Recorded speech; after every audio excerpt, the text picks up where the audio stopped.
Have you ever felt like you're running on a treadmill of generosity, giving and giving until you're left gasping for air, wondering when it's your turn to receive? This feeling, my friends, is more common than you might think. It's a silent epidemic where the most giving among us often feel the most depleted. In a world that celebrates selflessness, we've somehow equated self-care with selfishness, leaving many of us feeling guilty for even the smallest acts of personal kindness. But here's the twist. Taking care of yourself isn't just a right, it's a necessity. Today we're diving deep into the art of balancing, giving with receiving, kindness with self-preservation. If you've ever felt like you're pouring from an empty cup, stick around. We're about to explore how to refill it, not just for your own good, but for the good of everyone around you. Because believe it or not, taking care of yourself is the most generous thing you can do. And hey, before we dive in, smash that subscribe button, give us a thumbs up, and share this video with your friends. Because skipping any part of this video would be like eating a sandwich without the bread. Sure, you can do it, but you're missing out on the best part. 1. Learn to love no. I know it sounds a bit like I'm telling you to become a naysayer, but stick with me here. In the grand tapestry of Stoicism, saying no is like choosing quality over quantity. It's not about turning into a hermit or shutting out the world. It's about making intentional choices that align with your well-being and values. The Stoics, those ancient philosophers who were all about living a life of virtue and inner peace, they really had this down. They believed in doing what's right, not just what's expected. Think about it this way. Every yes you give away is a little piece of your time and energy. Now, time and energy are the most precious resources you have. Once spent, you're not getting them back. So when you say no to something that doesn't serve you, you're actually saying yes to something that does.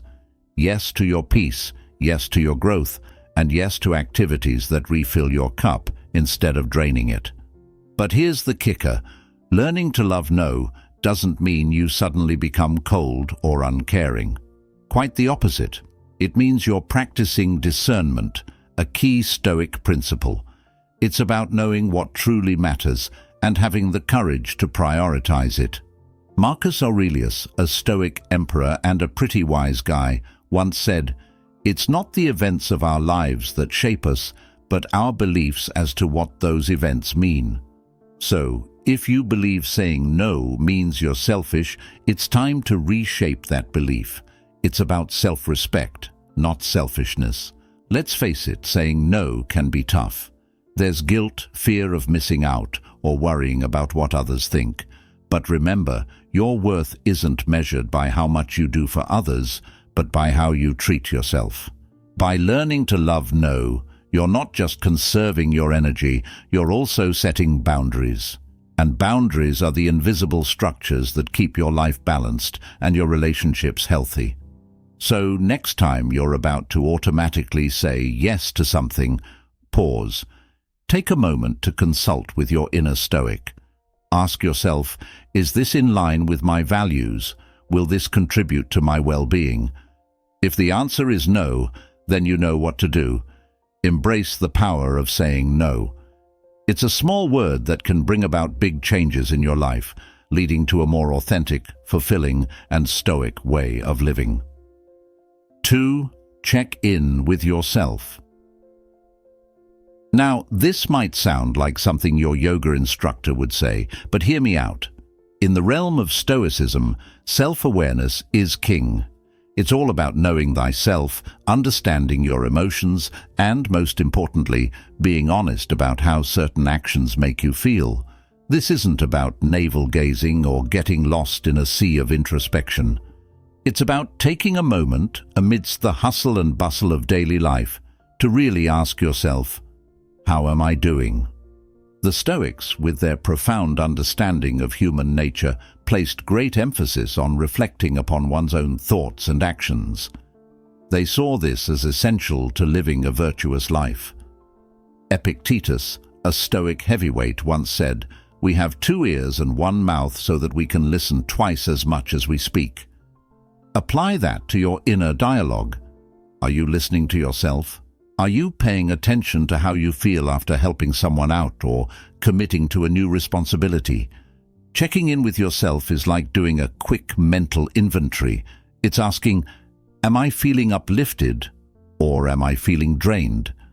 After you've given your time or energy to something or someone, if you're consistently feeling depleted, it's a red flag that you might be overextending yourself.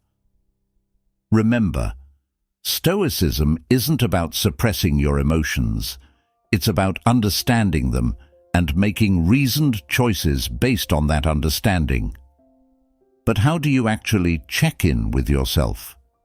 It can be as simple as taking a few minutes at the end of the day to reflect. Think about what you did, why you did it, and how it made you feel. Were there moments when you felt like you were acting against your own interests? Were there times when you felt genuinely happy to have helped? This practice can help you navigate your actions and decisions more wisely. This self-reflection leads to what the Stoics call prosos, or mindful attention to our thoughts and actions. It's about being present and conscious of where we're directing our energies.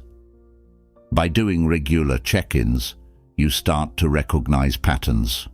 Maybe you'll notice that saying yes to things you're not truly passionate about leaves you feeling resentful. Or perhaps you'll discover that certain types of giving actually energize you. Remember, the goal of Stoicism is not to become a passive observer of your own life, but to engage with it actively and intentionally. By checking in with yourself, you're taking the reins, directing your life in a way that aligns with your values and well-being. It's about making choices that not only benefit others, but nourish your soul as well. So, my friends, make checking in with yourself a regular part of your routine.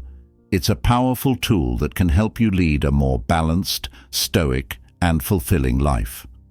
After all, the most important conversation you'll ever have is the one you have with yourself. Make it count. 3. You first. Now, before you think I'm preaching selfishness, let's clear the air. Putting you first is not about ignoring the needs of others. It's about ensuring you're in the best position to help others. Think of it as the Stoic version of the airplane oxygen mask principle. You need to secure your mask before assisting others. In Stoicism, there's a big focus on self-care, but not in the bubble bath and spa day sense, though those are nice too. It's about deeper self-care, mental, emotional, and physical well-being. The Stoics believed in the concept of oikeiosis, which is the idea of understanding our natural inclination towards self-preservation and extending this care to others. But here's the catch. You can't extend what you don't have. If you're running on empty, how can you give to others? Seneca, one of our Stoic buddies, was big on the idea of taking time for oneself. He wrote about the importance of retreating into oneself to reflect, recharge, and realign with one's principles. This isn't about being alone for the sake of solitude, but about nurturing the self to be a better person for those around us. So, how do you start putting you first into practice? It begins with recognizing your needs and acknowledging that they are as important as anyone else's. This could mean setting aside time for activities that rejuvenate you, whether that's reading, meditating, or just sitting quietly with your thoughts. It's about giving yourself permission to pause and breathe. But you first goes beyond just self-care activities. It's about setting priorities based on your values and not just on what's urgent or demanded by others. It's asking yourself, is this really important to me? Does this align with my values? By doing this, you create a life that reflects what truly matters to you, which is a core Stoic aim. Here's the thing. Society often tells us that putting ourselves first is selfish. But if the Stoics have taught us anything, It's that self-care and personal growth are essential for contributing positively to the world. You can't pour from an empty cup, right? By ensuring your cup is full, you're actually in a better position to give to others in a meaningful way. You First is about finding balance. It's about not losing yourself in the service of others, but rather strengthening yourself so you can serve better. It's about making sure that in your quest to be there for everyone else, you don't forget to show up for yourself. So, my friends, embrace the Stoic wisdom of putting you first. It's not just about self-preservation, it's about empowering yourself to live a more impactful, balanced, and fulfilling life. After all, the most significant relationship you'll ever have is with yourself. Make it a healthy one and watch how it positively affects those around you. Remember, a well-nourished soul is the best gift you can offer the world. 4. Spot the takers. In the journey of life, it's inevitable you'll cross paths with folks who seem to have a PhD in taking. Now, I'm not talking about the occasional favor or a helping hand in times of need. I'm talking about those who perpetually draw from your well, never once offering a drop in return. Navigating these waters requires a dash of Stoic insight and a whole lot of discernment. The Stoics were all about wisdom, courage, justice, and moderation. They taught us to be wise in our associations, courageous in our actions, just in our dealings, and moderate in our expectations. When it comes to spot the takers, it's a matter of applying these principles to protect our well-being without harboring resentment or becoming cynical. Epictetus, a sage in the Stoic tradition, reminds us that it's not what happens to you, but how you react that matters. So, when you encounter a taker, it's your reaction, your boundary setting, your ability to say no, and your wisdom in choosing whom to help. That defines the outcome. It's about recognizing the signs of a one-sided relationship and having the courage to address it, the justice to demand fair treatment, and the moderation to know when to step back. Spotting the takers isn't about judgment or exclusion, but about recognizing the value of your own contributions and ensuring they're not taken for granted. It's about observing patterns. Does this person only reach out when they need something? Is there a lack of reciprocity in your interactions? Stoicism teaches us to approach life with open eyes, seeing things for what they are, not just what we hope them to be. But here's a crucial point. Recognizing takers isn't an invitation to harden your heart.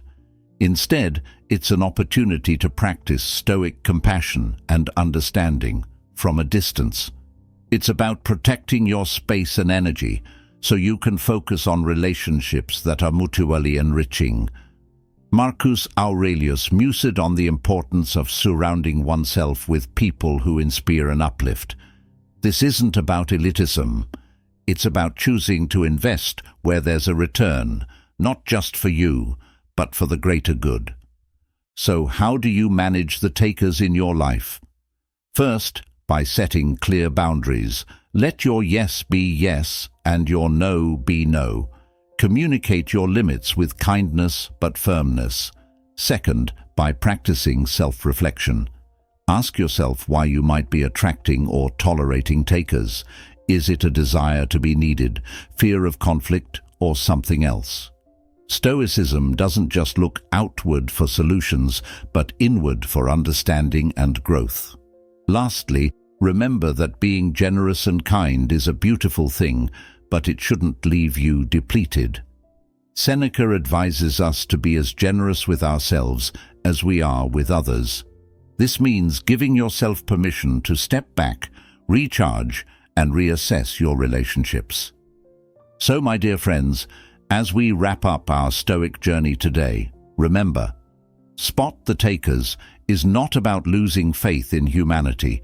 It's about empowering yourself to navigate your relationships with wisdom. ensuring that your generosity lights up the world without extinguishing your own flame.